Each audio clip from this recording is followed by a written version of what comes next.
Trade rumors continue to escalate for the Toronto Maple Leafs, and a recent article has dropped revealing the Toronto Maple Leafs could be interested in pursuing former star Patrik Laine. Laine is an elite goal scorer, and this report has Leafs fans fired up. So I'm going to break all that down in this episode. But before we do, if you're a part of the percentage who aren't subscribed to the channel, make sure to hit that subscribe button. It would mean the world to myself and Darius as we're on the road to 12,000 subscribers. But Darius, this one is very interesting, and this is surrounding Patrik Laine. And we have a few things to go into today. There's a rumor, there's a report, there's one about a Mitch Marner for Laine type swap, and hold your horses. It's a little bit crazy, so stay tuned for that. But before we continue this video, we have a quick message from our sponsor, NordVPN.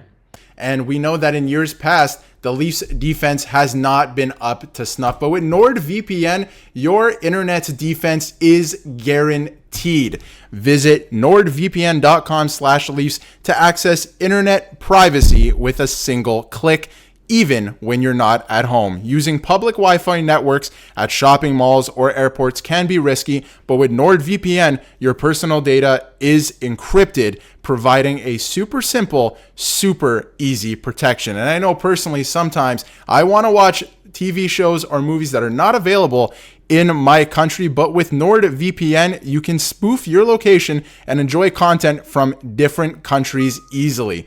With NordVPN's special Threat Protection Pro and Dark Web Monitor, you get an extra layer of protection just for good measure from unwanted malware on your device, and will be notified if your sensitive personal information ends up on the dark web. Get an exclusive NordVPN deal plus 4 extra months by using the code at nordvpn.com/Leafs. It's risk-free with Nord's 30-day money-back guaranteed. Special thank you to NordVPN for sponsoring today's video.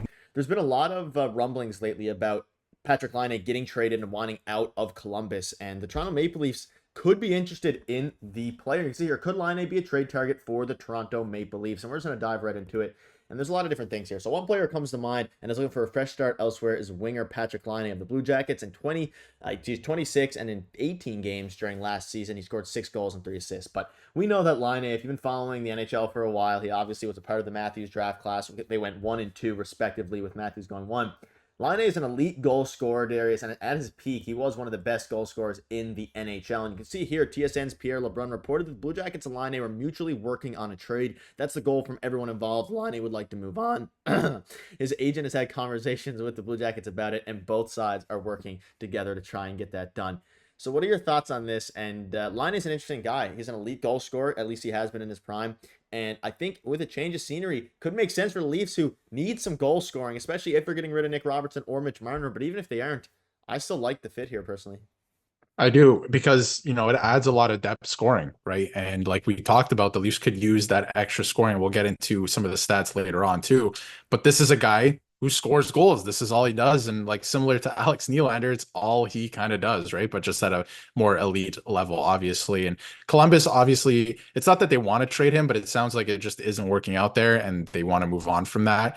And obviously, I think the salary would work for the Leafs. Obviously, if you're moving some pieces out, it's not as crazy as, a Mitch Marner trade where you're like, where are you going to fit $11 million on a different team, right? So it's not as jarring as that. So, things can work out. We have a trade proposal that's a little crazy. We'll get to in a little bit, but I think it could be an interesting fit, and it would be crazy to have the first and second overall draft picks from the 2016 draft on the same team and elite goal scorers at that. So I think there's still a lot to Patrik Laine. He just finished up the player assistance program too, so he's cleared to play. He's going to be playing in the NHL again this year after entering earlier this season. So congrats to him on that, and hopefully he puts together a really, really good season, whether it's in Columbus or not. But it sounds like they're working together, because we've heard, like, with Jake DeBrusk in Boston, he requests a trade and then 3 years go by and they don't grant it. But it looks like Columbus is working on actively moving this player, so the Leafs could be involved.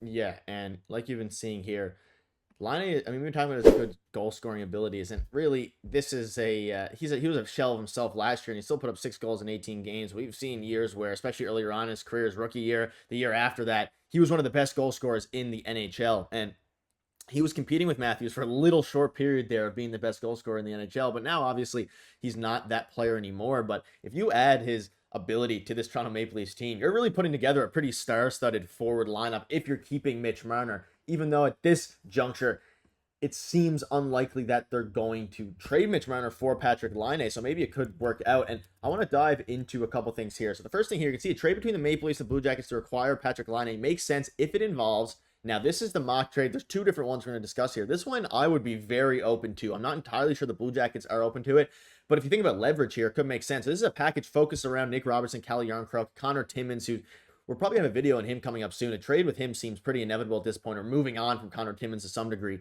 and a pick and some prospects like Fraser Minton. So, I mean, this trade is referencing 4 players for one, but obviously it wouldn't work out in that juncture in that way. But, Darius, what are your thoughts on a Nick Robertson and kind of a Connor Timmins type package for a Patrick Laine, who, I mean, the Jackets are going to get not necessarily super much younger, because obviously Patrick Laine is not a super old player, but it could make sense here. Yeah, there's not much leverage on either side, right? If you include Nick Robertson, but I think that the Blue Jackets could be interested in a Nick Robertson type because he's ready to explode, right? I think he's going to be a really good player on another team if the Leafs end up trading him, which is terrible because obviously you'd want him to do that for the Toronto Maple Leafs. But I think getting Patrick Laine, if Mitch Marner were to walk, because we're still living in that type of scenario, I think adding him to the top line with Matthews or even the second line, right? I think that's a great goal scoring option. Like you mentioned, he was a shell of himself last year, not a great season at all. But he's put together some decent seasons in the last couple of years, right? Obviously not to the level when he first came into the league, but I think it could work out. And Connor Timmins, like you mentioned too, I think he's on the way out because he's a Kyle Dubas type player, and I don't think he fits the mold for what the team wants to be. And, he hasn't had much usage in the last couple of years too. So it's an interesting proposal. Obviously, there would be more to it. Like, those 4 players, like there would be way more on Columbus's side as well. It wouldn't be a 4-for-1 trade. That is a little crazy, but I think there's a scenario where the Leafs could trade some pieces that not that they don't necessarily want or need, but kind of could benefit from a change of scenery, and maybe it isn't working out in Toronto, and get a nice piece in Laine back, and maybe something else as well. So it could end up working out, but there's a lot of moving pieces with something like this.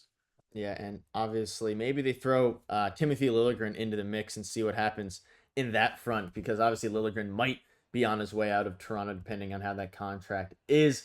And having Laine would obviously drastically change their secondary scoring ability, which is something that the Leafs have struggled with as of late. But I want to dive into this one really quickly, and this one's a little bit wild to me here. This one is a massive trade surrounding Laine with Mitch Marner, and you can see this here. So the Leafs get Laine, 3 first-round picks, a second-round pick, a third-round pick, Theodore, and another player. And then the Blue Jackets get Marner in a third, and then the Golden Knights get Liljegren and McCabe, and the Predators gets Anthony Stolarz and a first. Now, we are not in any world proposing this trade as a likely possibility at all. This one is more as not a joke, but just to show how crazy things can get. I think this one is possible and much more likely. I think a framework around Nick Robertson and Patrick Laine is very possible if the Leafs go down that avenue.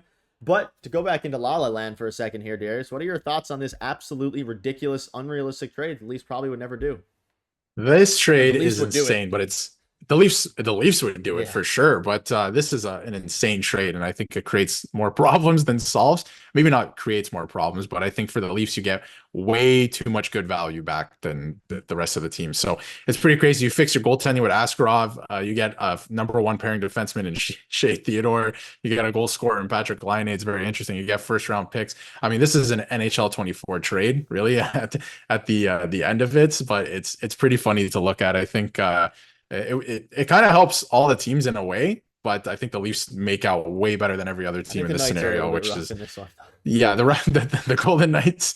They get a little bit of help with Mitch Marner, but not much else. So pretty funny trade scenario there. But yeah, I think there is a framework to be done around Patrick Laine and the Leafs. I think there could be something done there, but this is there's a lot going on here. And I think, it's possible that a third team gets involved, but this is a little crazy. Yeah, the Knights don't even get Marner in this deal. They just get Liljegren and McCabe. Oh, sorry, yeah. This one. So I wanted to throw this out there just to kind of show you how crazy some of these trades can get, and how, at this point, Leafs fans are, I would suspect that this trade was made by a Leafs fan. So let us know in the comments what your thoughts are on that one. But on a more realistic side of things, I would like a Patrick Laine for Nick Robertson type trade if that happens. And I think it makes sense for both teams. I mean, they're both coming off of years where, I mean, Robertson's still earlier on in his NHL career, but Laine is coming off a down year, so maybe you buy low on Patrick Laine, and then the Columbus Blue Jackets are really technically also buying low on Nick Robertson. Both players who have requested a trade could make tons of sense. But let us know in the comments down below what your thoughts are on that, and thank you guys for watching.